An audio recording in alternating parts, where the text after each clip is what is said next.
सासंग जी प्यार से कहना धन निरंकार जी। सासंग जी आप सभी आनंद लेते हैं सतगुरु बाबा गुरबचन सिंह जी महाराज के जीवन पर लिखी गई पुस्तक जीवंत शिक्षा। दासी का आप जी के चरणों में यही प्रयास रहता है कि कई बार हम दैनिक कार्य करने में इतने व्यस्त होते हैं कि हम जो धार्मिक पुस्तकें होती हैं या तो अपने निरंकारी मिशन की या फिर और इनसे भी अलग उन्हें हम नहीं पढ़ पाते या हमें समय नहीं मिलता। तो दासी आप जी के चरणों में यही अरदास करती है, यही प्रयास करती है कि आप जी इनका आनंद लें। ये छोटा सा प्रयास अगर आपको दासी का अच्छा लगता है तो चैनल को लाइक और सब्सक्राइब भी करते रहें। प्यार से कहना धन निरंकार जी।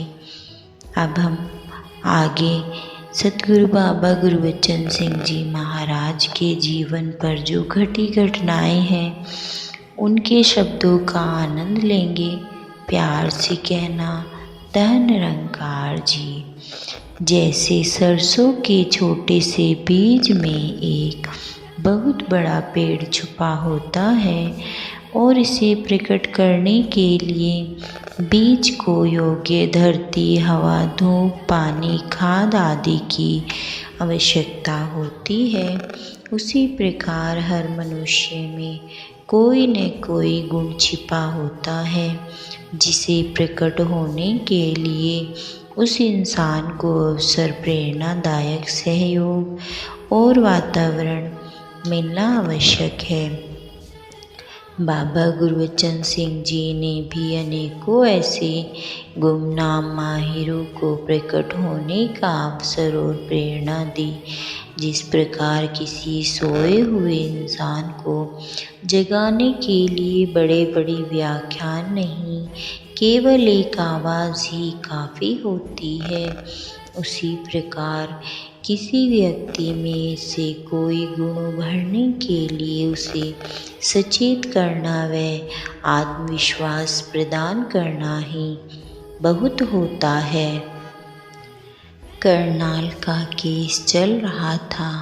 हुजूर ने चाची सुरेंद्र कौर जी, चाचा प्रताप सिंह जी की सुपत्नी को भेजा कि शास्त्री जी के बेटे विमलेश को बुला लाओ, मगर याद रहे आवाज़ विमलेश के नाम की नहीं, वकील साहब कहकर देनी है। विमलेश जी ने कुछ समय पहले ही वकालत पास की थी। शायद कानों को अभी वकील साहब का संबोधन सुनने की आदत नहीं पड़ी थी और न ही कोई अवसर मिला था, लेकिन हुजूर ने तो उनके अंदर वाले वकील को उजागर करना था। विमलेश जी के माता जी को भी ध्यान नहीं था कि मेरा बेटा वकील बन गया है। उन्होंने हंसते हुए चाची जी को कहा, कौन सा वकील? चाची जी ने याद दिलाया, आपका विमलेश। मुझे तो बाबा जी ने कहकर भेजा है कि उसे वकील साहब कहकर बुलाना है। चाहे अनेक बुद्धिजीव लाखों और आपको सलाह दी कि इतना गंभीर केस अदालत में है और यह कल के वकालत पास लड़के बिना अनुभव के केस में क्या सहायता करेंगे, लेकिन आप जानते थे कि किसी घट से मैंने क्या काम लेना है। इस केस के आखिर तक सेठ साहब जी की सरपरस्ती में अनेकों नौजवान वकील राजकिरण और सरवण सिंह चंडीगढ़, सतनाम सिंह करनाल, अजीत प्रसाद हांडा, हरबंस सिंह सब्रवाल और विमलेश जी लगाए गए। इन नौजवानों ने मुख्य वकीलों को जो सहयोग दिया उसने उन सलाहकारों को भी चकित कर दिया। दास आज भी सोच रहा है कि यदि हनुमान जी की चेतन शक्ति को ऋषि शामवंत ने न उभारा होता तो शायद हनुमान जी का एक यह इतिहास न होता। इसी प्रकार बाबा जी ने इस एक बच्चे की शक्ति को ही नहीं बल्कि अनेकों नौजवानों की अर्धविकसित शक्ति को पूर्ण रूप से उभारा और उनके अंदर छिपे हुए गुणों को भी प्रकट होने का अवसर दिया, ताकि वे साधारण नौजवान भी कुछ विशेष बनकर सामने आए। यही बाबा जी ने औरों को भी प्रेरणा दी। अवसर देने के लिए यूथ फॉर्मर सेवा दल और न जाने कितने रूपों में नौजवानों को उभारा। बाबा जी ने सदा मानव के अंदर छिपी काम करने की शक्ति को उजागर किया, ताकि वह काम और मेहनत का आनंद ले सके। आप जी ने छोटी छोटी बातों के द्वारा ही जीवन पलट दिया। एक बार आपकी सबसे छोटी बेटी स्वर्णा स्कूल से घर वापस आई तो बस्ता रखकर रसोई की तरफ गई तो एक तो बस का भार और दूसरा स्कूल कोई लेने नहीं गया, जिस कारण पैदल ही आना पड़ा, और तीसरा दिन भर की थकान और ऊपर से कोई सेवादार भी पास नहीं था जो पानी का एक गिलास भी देता। बच्ची की आंखों में आंसू आ गए। वह परम पूज्य राजमाता जी से कहने लगी, न जाने रसोई में से सब बहनें कहाँ चली गई हैं, कोई पानी देने वाला भी नहीं। आपने यह बात सुन ली और स्वर्ण के पास आकर कहने लगी, इस निराकार ने यह 2 हाथ काम करने के लिए दिए हैं। आपके वचन सुनकर बच्ची को अपने आप पर पश्चाताप होने लगा और आपकी शिक्षा उसके हृदय में बस गई। उस दिन से उसने अपना मन में निर्णय कर लिया कि वह अब अपने हाथों से काम करेगी और रसोई का कामकाज भी सीखेगी। धीरे धीरे उसने आपको सुबह का चाय नाश्ता तैयार करके देना शुरू कर दिया। कई बार कोई वस्तु ठीक भी नहीं बनती थी, लेकिन आप कभी उसे यह जतलाते कि यह चीज़ ठीक नहीं। बच्ची का उत्साह बढ़ाने के लिए हमेशा उसके द्वारा तैयार की गई चीज़ों की प्रशंसा करते और स्वाद से खाते। इस प्रकार आपने अपनी बच्चियों को अपने हाथों से काम करके आनंद लेने का ढंग सिखाया। आपके बच्चों की रसोई व अन्य कामों में दिलचस्पी लेते हुए देखकर उनकी आयु के और बच्चों ने भी अपने हाथों से काम करना शुरू कर दिया। उनकी माताएं आपके पास आकर धन्यवाद करती कि जो काम वे नहीं कर पाई वह इन बच्चों के प्रैक्टिकली उदाहरण ने कर दिया है। हुजूर बाबा जी का काम करने का ढंग व लगन बेमिसाल थी। काम करते समय आप अपना खाना पीना सोना सब कुछ भूल जाते और जब तक काम पूरा न हो जाता उसे छोड़ते नहीं थे। इसी लगन और काम के चाव में वह सब नौजवान में भरना चाहते थे, ताकि वे हर कार्य में निपुण हों और अपना काम खुद कर पाएं। इस प्रकार की अनेकों घटनाओं में से कुछ प्रस्तुत हैं। बाबा गुरबचन सिंह जी ने सीमित आर्थिक साधनों के साथ भी अधिक से अधिक परोपकार करने की ठानी। उन्होंने अनेक गाड़ियाँ ऐसी तैयार की जिनकी बॉडी, इंजन और गेयर बॉक्स अलग अलग गाड़ियों के खरीदे जाते और उन्हें डीजल से चलने वाली बना दी जाती। कई बार ये गाड़ियाँ रास्ते में ही रुक जाती। इसी प्रकार एक बार आप चंडीगढ़ से लुधियाना जा रहे थे। दिल्ली से एम्बेसडर कार जिसका इंजन डीजल से चलने वाला तैयार किए हुए 1-2 दिन ही हुए थे, टूर पर ले जाई गई। चंडीगढ़ से जाते समय यह कार रास्ते में खराब हो गई।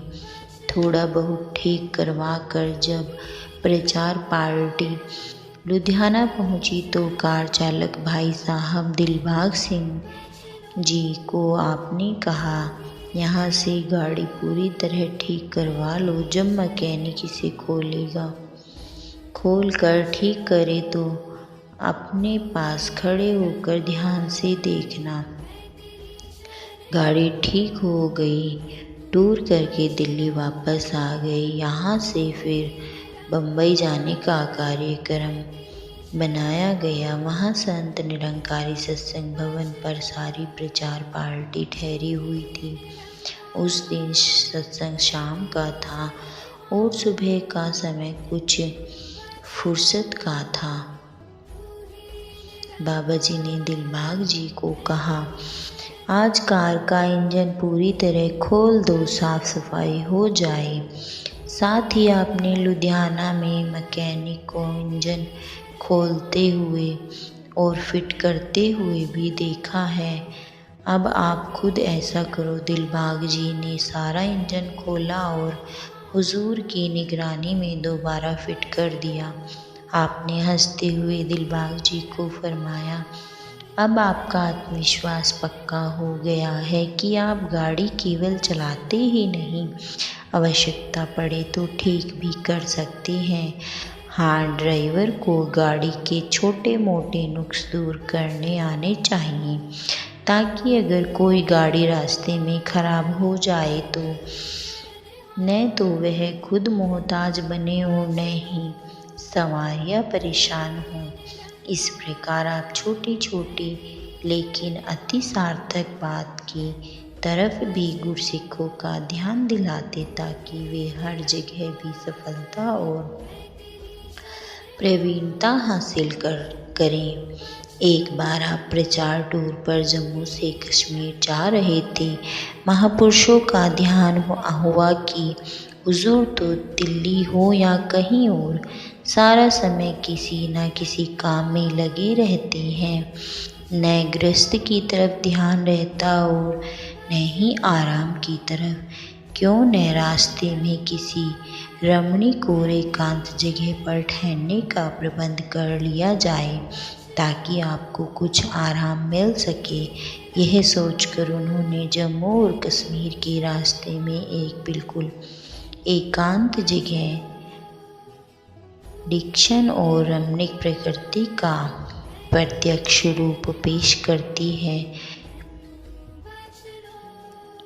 वह 2-3 हॉर्स प्रचार पार्टी के ठहरने के लिए 5-6 दिन के लिए बुक करवा लिए।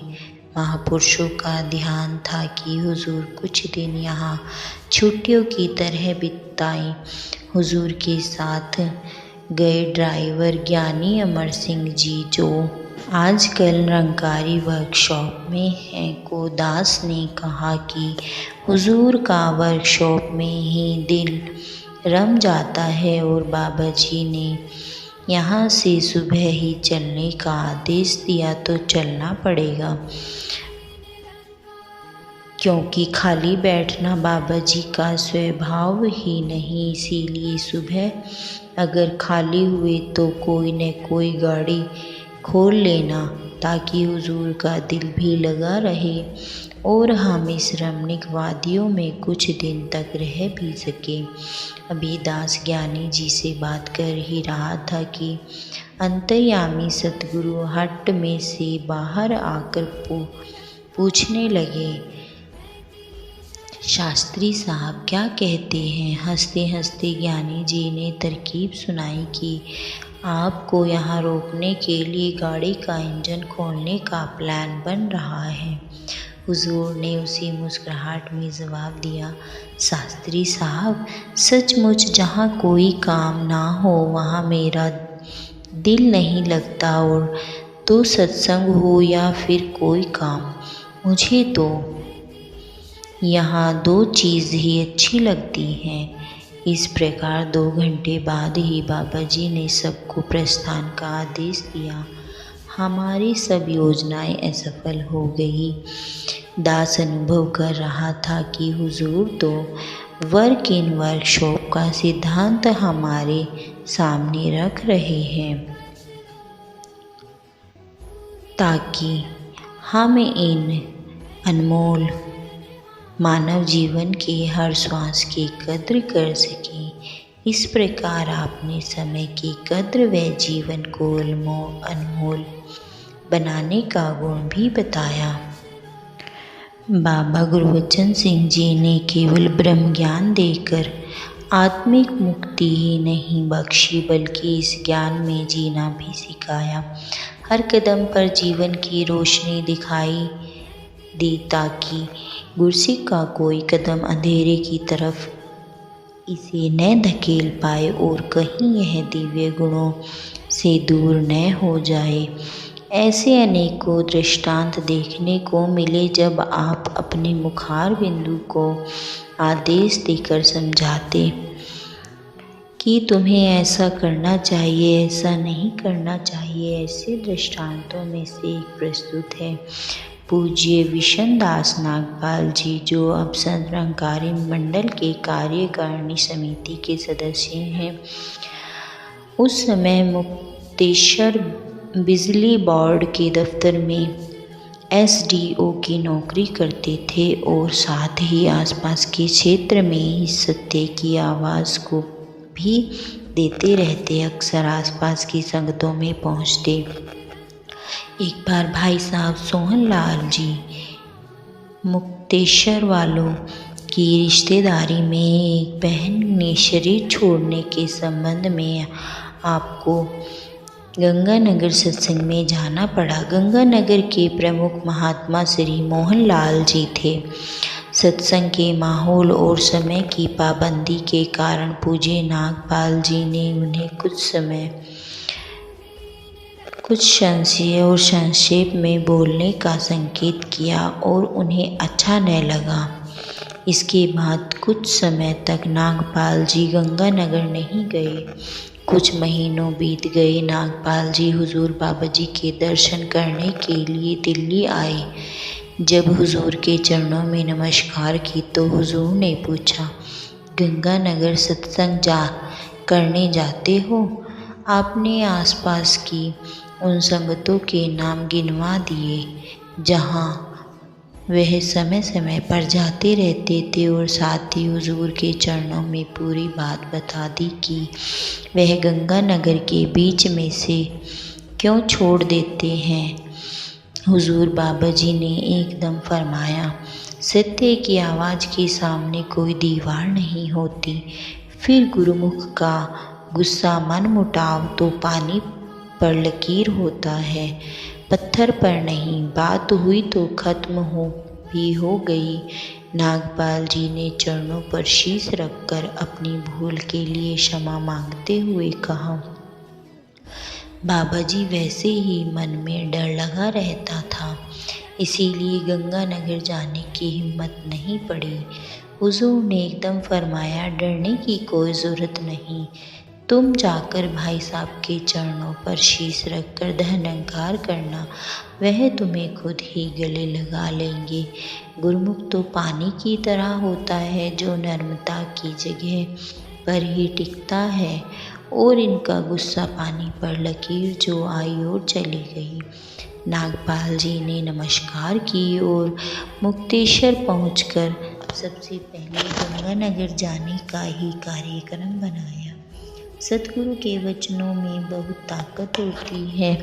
बाबा जी के फरमान अपने को मानते हुए आप गंगानगर भवन पर पहुँचे।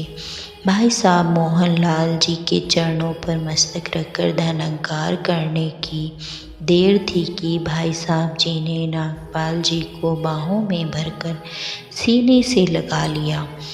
नागपाल जी हैरान हो गए और जिस दृश्य को वह आज देख रहे हैं, इसे बनाने वाले इससे पहले ही बयान कर चुका था।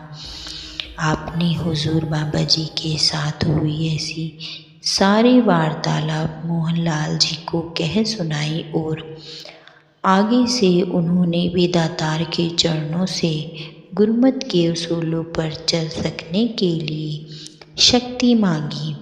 सासंग जी, प्यार से कहना, धन निरंकार जी।